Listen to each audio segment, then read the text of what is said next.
So here we have our formed up bench top.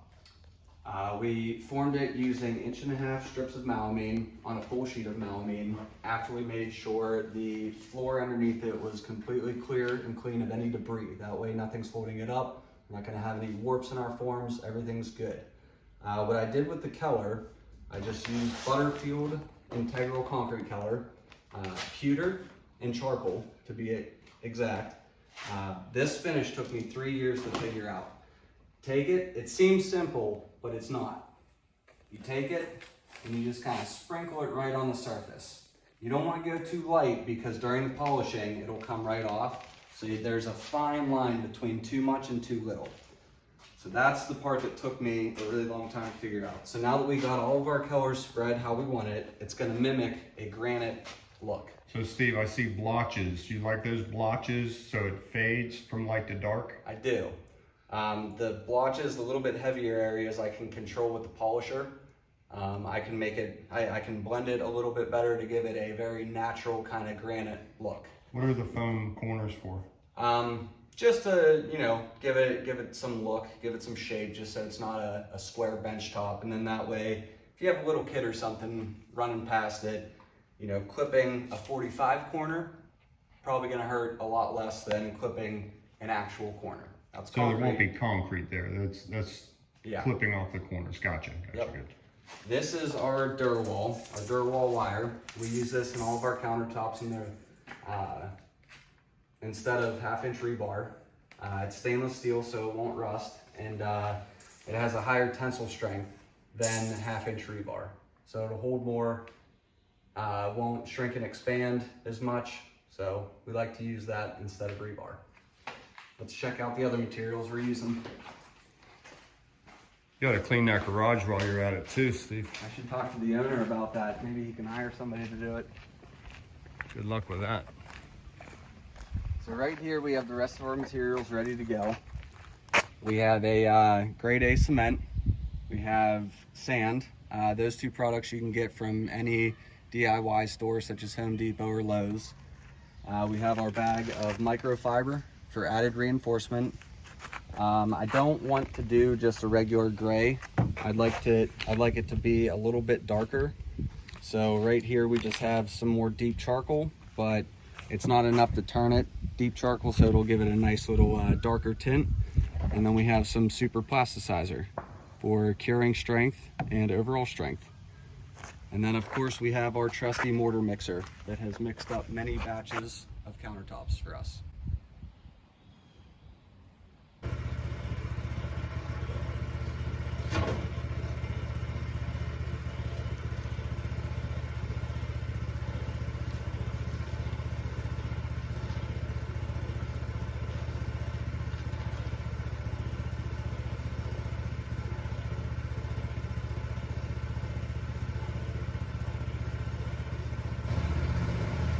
That a minute to let it mix up really well. You want that fiber, that sand, that color, that cement all to work in real nice and mix real well together.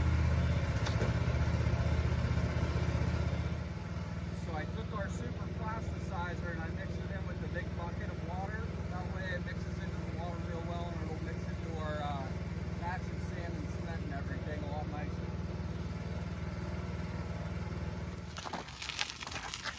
So there's what you want it to look like. Nice and firm, not a whole lot of movement in it. But you can still work with it, make it into different shapes. What happens if you make it too wet?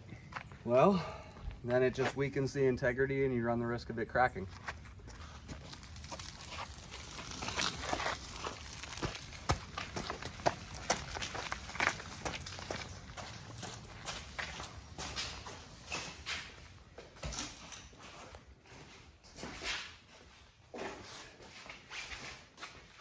It's always a good thing to wear, it's always a good idea to wear gloves when you're working with this. It'll suck the moisture out of your hands and make them real dry. Yeah, rubber gloves. So this is the part that took me a long time to figure out how to do. Before I was taking shovels and throwing it in there, dumping the wheelbarrow in. It would smear the color around, it would look real streaky and didn't look good. So what I found is that if you make little balls of concrete like that and smash them down like a hamburger patty, take them and set them in there nice and gently. Don't move it around, don't shift it, because that's when you get that color smearing. You just want to take a bunch of little meatballs and make hamburger patties and basically cover the entire surface. So that's why this finish for countertops is a little bit more pricey, because it is a lot more time consuming. As opposed to standard, you know, 1 color, 2 color countertops. We can make the concrete, shovel it in real quick, get it flattened out, and move on to the next job. This one's a little bit more involved.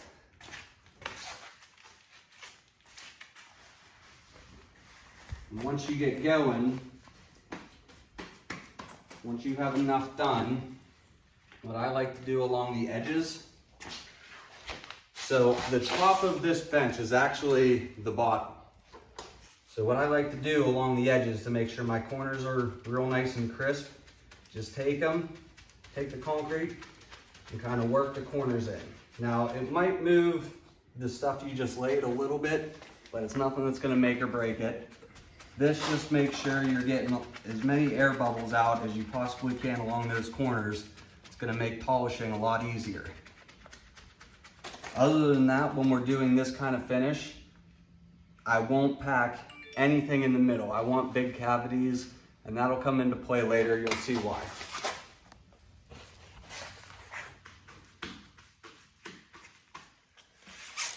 So you just do this the whole way, the whole surface.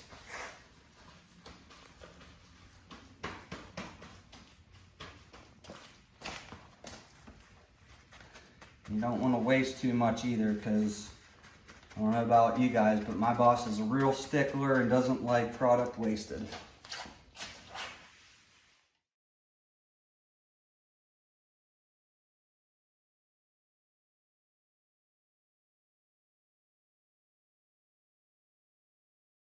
Now, a little bit of compaction isn't too bad. That way you make sure that color on the surface kind of binds. You want all these little patties to kind of lock together too. So it's not the worst thing in the world if you press down on them a little bit, but as you'll see in the next coming steps, they will all work together. Now that we have it filled a little bit, we'll place our wire. You don't want the wire too close to the surface, otherwise you'll see it.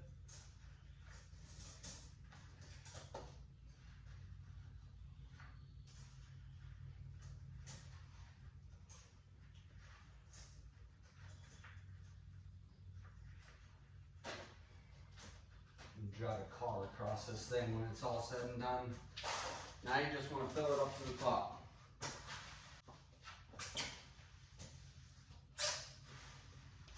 I'm going to grab your trusty steel trowel, flatten it out a little bit.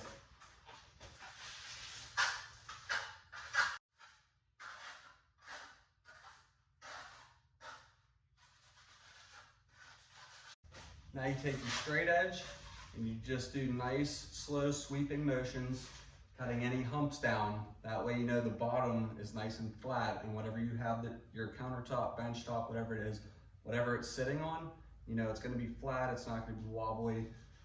So here we go.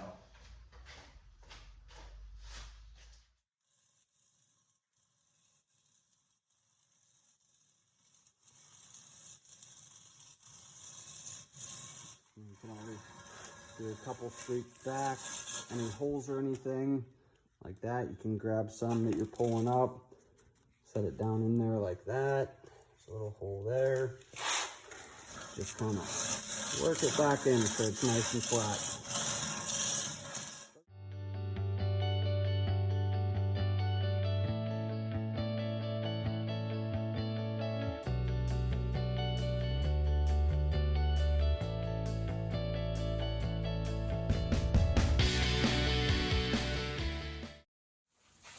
There you go. You just poured a bench top. Now we give it a few days to harden up and everything, and then you can take the forms off, flip it over, and that's when the fun starts. Last step here is you want to cover it with plastic. This will keep all the moisture in and help it cure and dry nice and slow.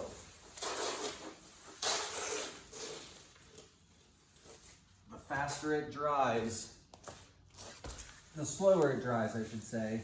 The slower it dries, the stronger it's gonna be. All right, guys, so we poured this bench top on Friday afternoon. It is Monday afternoon now, so it sat for about 3 days, which is ideal. Concrete is good, cured, nice and strong. Just as expected, as I showed you sprinkling that color, everything looks really blurry, really streaky, but you can see the different streaks of colors that we have here. We have the pewter that's light gray, and then the deep charcoal. So you can see that primarily, and then on the sides, you can see the color of the concrete where we didn't put any other additional colors. So now what we're gonna do is we're gonna use our DS301 polisher with the 50 grit diamond polishing pads, buzz over top of it really quick, just to knock the surface down, and then we're gonna switch these pads to 200 grit pads. That way it smooths out the top for our cream coat. All the cavities and everything, all the little air pockets, they'll accept the cream coat real nice, and it'll be nice and smooth, real easy. So if you come up here, before when I said about the hamburger patties, how we don't really pack them in how you want a lot of cavities, well, that's what we have here. We have some nice big cavities, air pockets here, and as we polish this down, we're gonna get more. So basically what that's going to do is as we polish it, it's going to open up a lot of these little air holes. It's going to open up these bigger cavities a lot more. So when we cream coat it with our secondary color, in most cases, in this case, it'll be our fourth color that we're going to be putting on this. All of these little air pockets and cavities are going to hold that cream coating. Number one, it's going to give it more variation in color. It's going to make it look a little bit more natural, getting some additional colors in there. Number two, it's going to fill in all these little air pockets so that it'll be nice and smooth. Sitting on it, setting stuff on it, you're not going to have little holes that'll hold water, liquid, anything that gets spilled on it, rains on it. None of these pockets will be open to hold any moisture or anything, so it'll be nice and smooth. And yeah, here we go.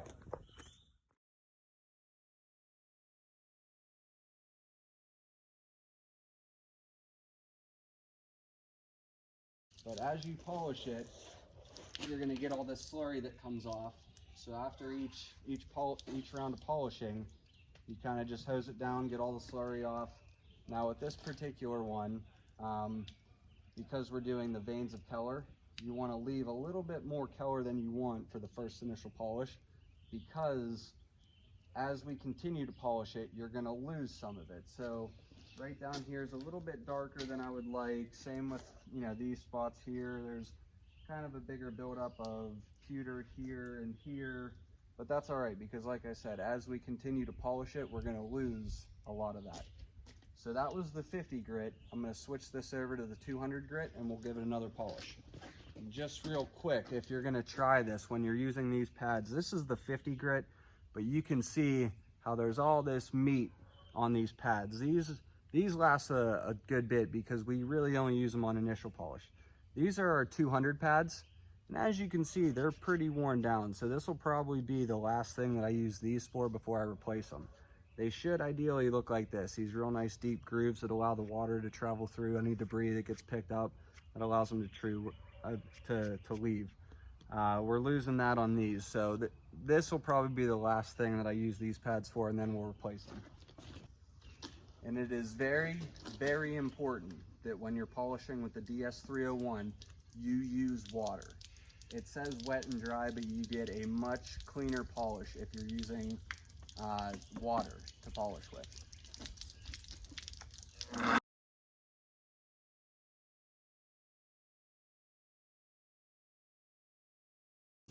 It's already really nice and smooth. We're going to give it a rinse, a squeegee, and then we're going to cream coat it.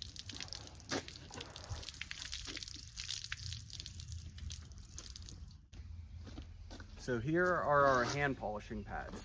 The green one is our 50 grit polishing pad. It's a little bit rough. They're both diamond polishing pads used for wet or dry. Again, I prefer wet just because you get an easier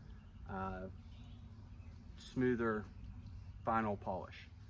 So here's our 50. We're just gonna buzz around the sides with that really quick, and then we're gonna finish it with the 200s. It's gonna take away any rough spots. It's gonna make our cream coating a lot nicer. So here it goes. A little bit of water. You don't have to get too crazy, but I like to hit this bottom. I like to clean the bottom up a little bit while I'm doing it. So as you're sitting there, if anybody like reaches down to hold on to their seat or whatever they're doing, it's a little bit smoother. It's not as rough.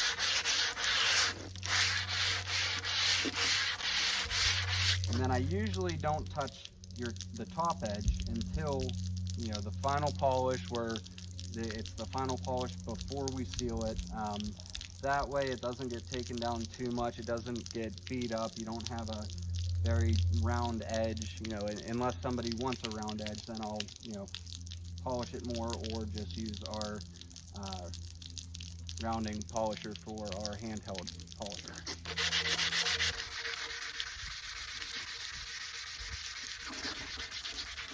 We're gonna finish it off with the 200, just to give us a little bit smoother polish. Makes polishing the cream coat a lot easier.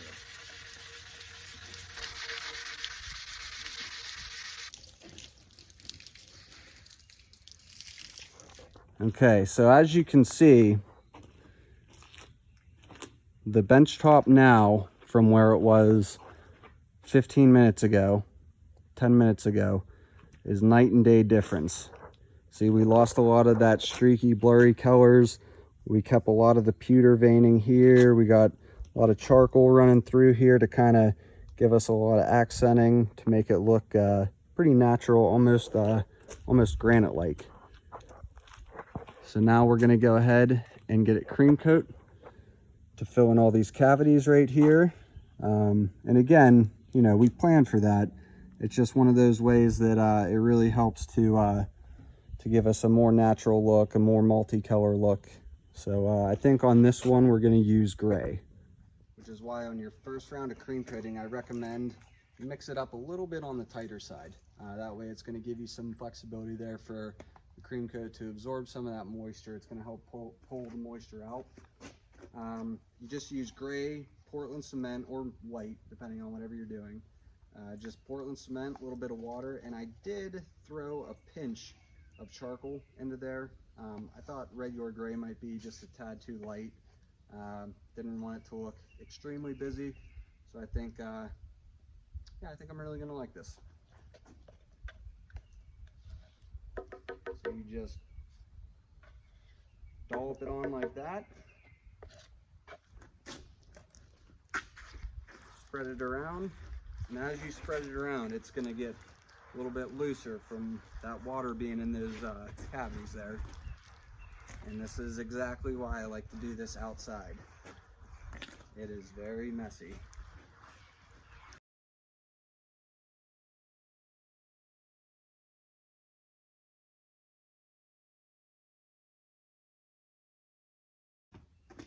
Just dry Portland cement, sprinkle it on top, just a little bit at a time. And you work that in. That'll help soak up a lot of that water, retighten that up.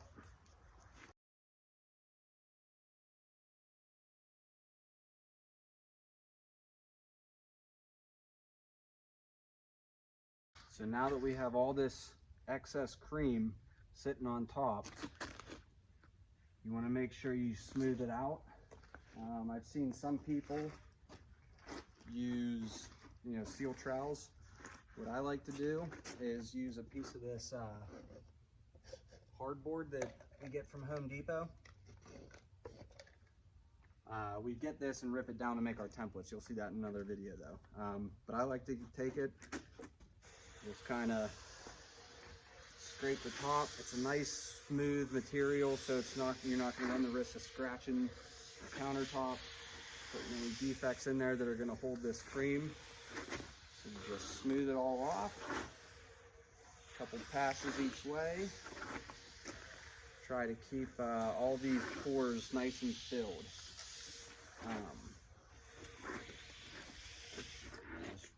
Just run that off the side. And again, I like to do this outside. The more cream you can get off now, the easier your polishing is going to be. Easier and quicker.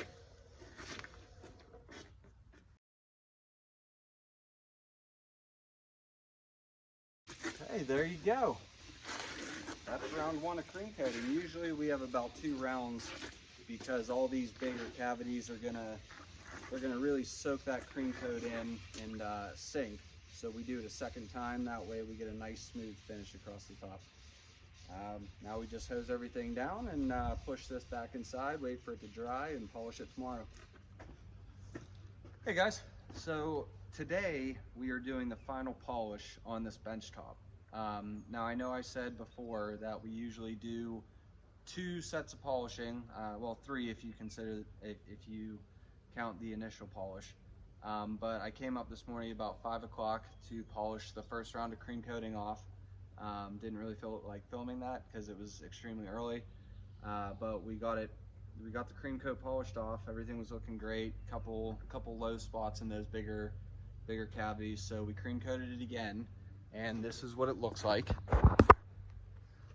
So you can see we have some some residual cream coating on top just from where we were trying to scrape as much of it off as we can, or as we could. So now we're going to go ahead and do another round of polishing with our 200 grit pads on our DS301. So here we go.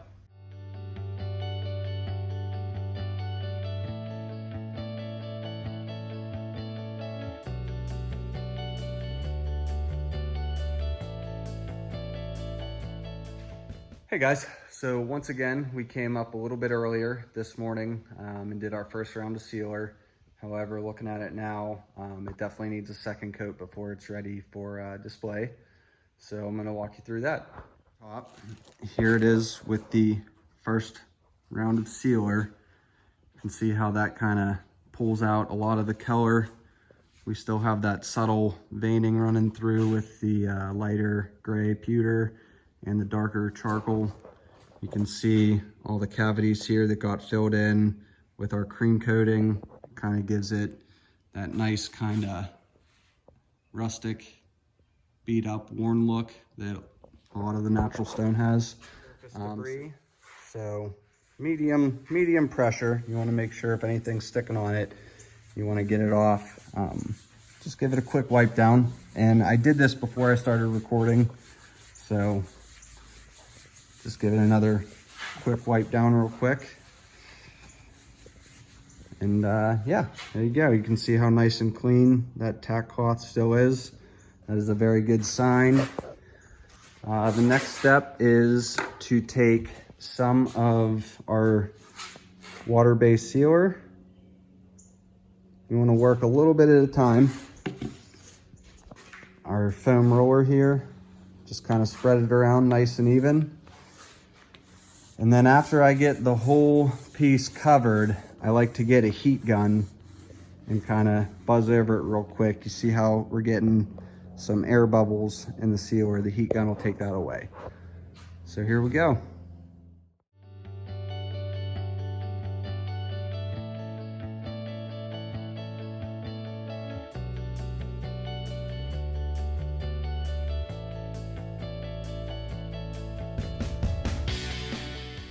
And you're just left with a nice semi-gloss finish, and just really pulls out all the color.